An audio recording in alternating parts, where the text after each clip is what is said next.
Oh hey Muggles, I'm going to give you a breakdown of the pros and cons of the 4 different 4K players I have owned and used over the years. First, I have the Sony X700. Here are the pros. It's cheap. It's easy to go with all my other Sony equipment. It has Dolby Vision, and it is good for simple movie watching from beginning to end. The cons of the X700 are that you have to toggle the Dolby Vision, as in if you want to watch a disc that has Dolby Vision, you have to go in and switch it on.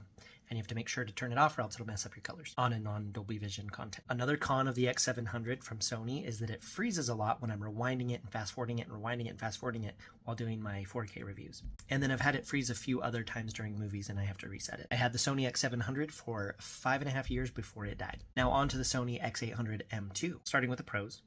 The build quality, it has a metal body and just has a lot sturdier build. And then the pros from there are the exact same as the X700. Now the cons are the exact same as the X700. And I've had one of those for 5 years and it is still working great as long as I just only watch movies on it and don't do a lot of try to do a lot of power using.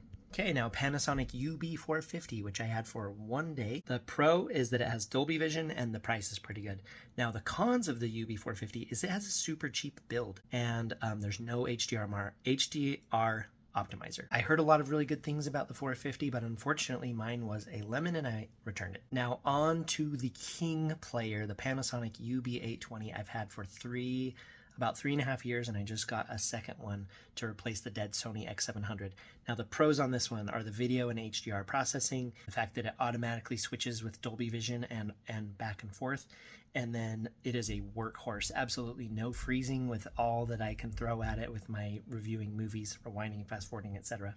Now a con is the build quality is not quite as good as the X800M2, but I will say that the build quality of the Panasonic UB820 is way better than the build quality of the Sony X700 and the Panasonic UB450. There are my pros and cons of 4 different 4K players that I've had for various amounts of time. Let me know what you think. I have a full-length video of this that you can see down below. So we'll see you on the next one. Bye.